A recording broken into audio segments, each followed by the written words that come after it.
همه میگن پسرها بدند.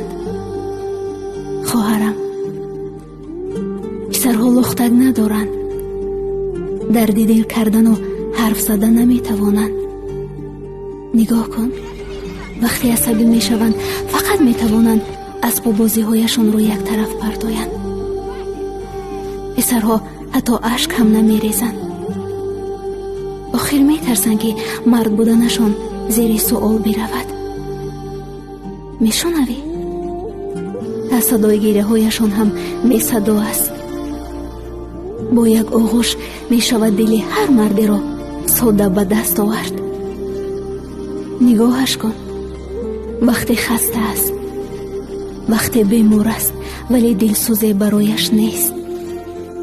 پدرت وقتی مادرت نیست ببین که چقدر پیر است. میدانم از پسر و ناراحتی خواهرم. میدانم فریاد میزنند، بی معرفتند، حرف بد میزنند، حتی بازی هم کرده نمیتوانند. اما آنها گناهی ندارند. کسی آنها رو مثل من و تو با ناز کلان نکرده است. گلی به مویهایشان نزده است. رویشان را نبوسیده است. آنها به جای بوسه همیشه شپاتی خوردند تا یادشان بماند که مرد باید قوی باشد.